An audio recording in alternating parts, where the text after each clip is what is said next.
Chengdu is the panda capital of China and the world, really. You can find them everywhere and in every form possible.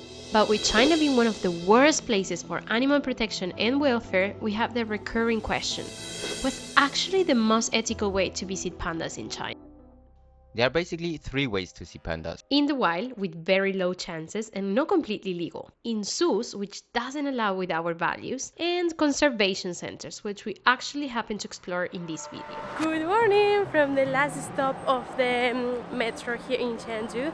About to start our journey to see the pandas. How is the place? What is the name? Wait, you don't have to come this far. There are 6 of those research centers near Chengdu. The must visit is right in the city center. But we choose Dujiangyan because, on top of promising a much quieter environment, they focus on the reintroduction of pandas to the wild. Now the question is, how do we get to the Valley of Panda? These are the buses you can take. But for us, the best option was to take a taxi. We are drinking a coffee, looking into the map. It says here AFA, that is the company behind the selection of Argentina, the Argentinian little flag, and the 3 stars of the 3 World Cup we won. In a random coffee cafe place in the middle of this city in China. I'm speechless. As soon as we arrived, something felt a little bit wrong.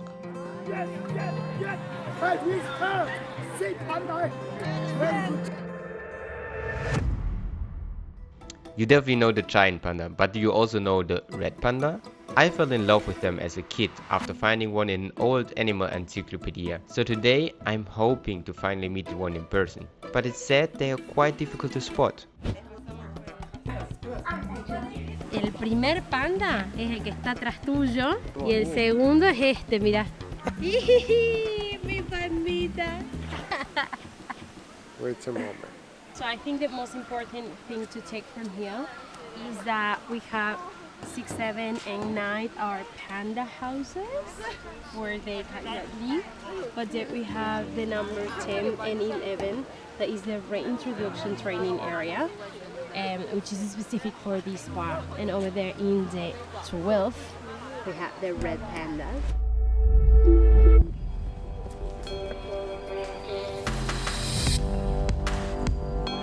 Seeing them for the first time felt magical. I'm dying for real. How beautiful is this? Just the usual afternoon, chewed bamboo with a few guests watching from afar. And they always give you like a little thing originally from the global naming event. Look, it's from 2012. I love it because here, like you know, from the calendar of China, they put the year of who they born. So this one is the dragon year. And because the atmosphere was calmer and quieter than we expected, for a moment it really felt like we found the right place.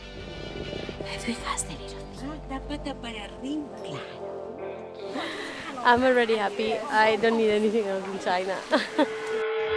But when we start reading closer, even if reintroduction is the major goal, the number of pandas actually released back into the wild was tiny compared to the scale of the captive ones. This is how the red panda look. And here we can listen to the sound of the red panda. So if we hear this later, we know a red panda is near. Can you mimic it? How they do? So we are entering to the free range area of the red panda. There is a control saying that is no food allowed. Of course, for us, it's completely normal and easy to understand why.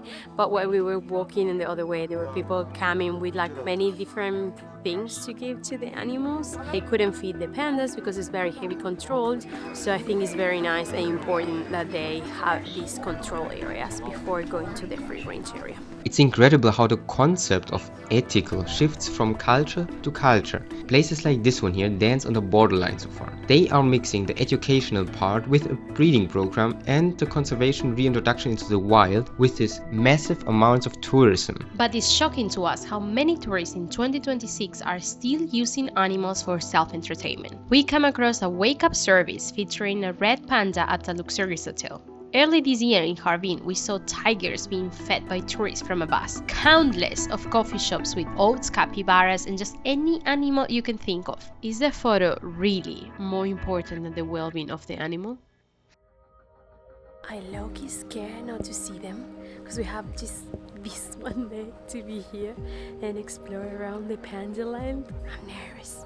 I think Mitch is gonna be super disappointed in snow, and so do I. To find them was actually easier than expected, because they were chilling on those terraces where you could just observe them from near distance. My 10-year-old me was super happy. But just the normal pandas, I love them so much. It's okay, he likes the redhead because he can relate. And the pandas look just like my dad, so I can relate. And here's something that blew my mind. The red panda was discovered actually before the giant panda, which is why the bear is called the giant panda. And despite its name, the red panda isn't even a bear at all. It's the only living member of its own unique family. Like there are signs everywhere saying you have to be quiet, and people don't respect it. I almost slapped a one kid that was putting the hand like this close to the panda, and it's like, mate, you know?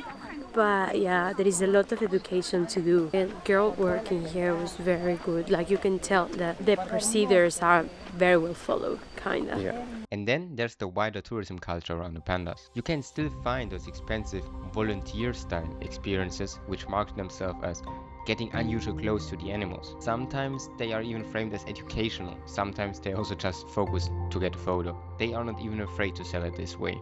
We came to Panda Valley because we thought we were making the ethical choice. And maybe compared to the alternatives we still were. But we also realized that ethical becomes blurry when money is involved.